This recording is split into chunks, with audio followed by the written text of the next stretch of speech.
2026 June மாதம் வரக்கூடிய குரு பெயர்ச்சி தனுசு ராசிக்காரர்களுக்கு உங்களுக்கு வந்து ஃபர்ஸ்ட் ஆஃப் ஆல் வந்து லைஃப் ஒரு மாதிரியா 1 இயர் போயிட்டு இருக்கிறத வந்து நம்ம கம்ஃபர்ட் ஜோன்ல இருக்கிறத வந்து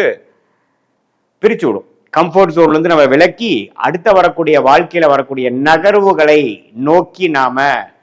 திறம்பட தைரியமாக கால் எடுத்து வைக்கக்கூடிய தருணங்களை அமைச்சு கொடுக்கக்கூடிய அமைப்பு தான் தனுசு ராசிக்காரர்களுக்கு. இந்த குரு 8ஆம் இடத்துக்கு போகிறது. நிறைய பேத்துக்கு இடம் மாற்றங்கள் உண்டு, தொழில் மாற்றங்கள் உண்டு, வேலை மாற்றங்கள் உண்டு, வெளிநாடு போகக்கூடிய அமைப்புகள் இருக்கு. கூட்டு தொழிலா பண்ணவங்களுக்கு கூட்டா சேர்ந்து ஒரு பெரிய லெவல்ல போகக்கூடிய அமைப்புகள் உண்டு. ஷேர் மார்க்கெட், ஸ்டாக் மார்க்கெட்லாம் நம்ம இருக்கிறவங்க இன்னுமே அவங்களோட இன்வெஸ்ட்மெண்ட்ஸ்லாம் இன்னும் கொஞ்சம் அதிகமாகி இன்னும் பெரிய லெவலுக்கு போகக்கூடிய அமைப்புகள் உண்டு. சனி 4ஆம் இடத்துல இருந்து ராசியை 10ஆம் பார்வையாக நீடித்து பார்ப்பதனால 2027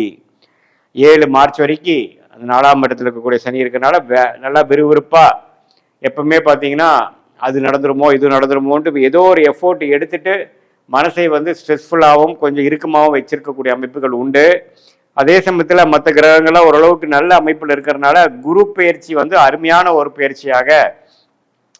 சுப விரயங்கள், முதலீடுகள், ஒரு இடத்த கொடுத்து இன்னொரு இடம் வாங்குறது, ஒரு வண்டியை கொடுத்து இன்னொரு புது வண்டியை வாங்குறது,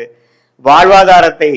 அதிகப்படுத்திக்கிறது, நம்ம யோசிச்சு கொண்டே இருந்த ஒரு வருஷத்துல இருக்கக்கூடிய அமைப்புகள் எல்லாம் டக்குன்னு முடிவெடுத்து மேல் படிப்பு படிக்கிறதுக்காக விசா வாங்கி போகிறது, வெளிமாநிலத்துல போய் மேல் படிப்பு படிக்கிறது, ஒரு ஒரு சரியில்லாத ஒரு வீட்டில இருந்து இன்னொரு நல்ல ஒரு வீடு உள்ள அமைப்புக்கு நம்ம மாறுறது, அரசு உத்தியோகத்தில் இருக்கிறவங்க ப்ரொமோஷன் ஆகி டிரான்ஸ்ஃபர் ஆகுறது, இது மாதிரி பல விஷயங்கள் வந்து நல்ல ஒரு மாற்றத்தை ஸ்டாக்னண்டா ஒரு மாதிரியா கிணத்துல போட்ட கல் மாற இருக்கின்ற கடந்த ஒரு வருடமாக கம்ஃபோர்ட் ஜோன்ல குளிர் காய்ந்து கொண்டிருந்த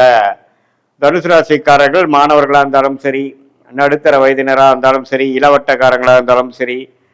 முதியோர்கள் சீனியர் சிட்டிசனாக இருந்தாலும் சரி, அடுத்த என்ன செய்யலாம், அடுத்தது நம்ம எதை நோக்கி போனாதான் அடுத்த கட்ட படிநிலைக்கு வாழ்க்கையை நகர்த்த முடியும்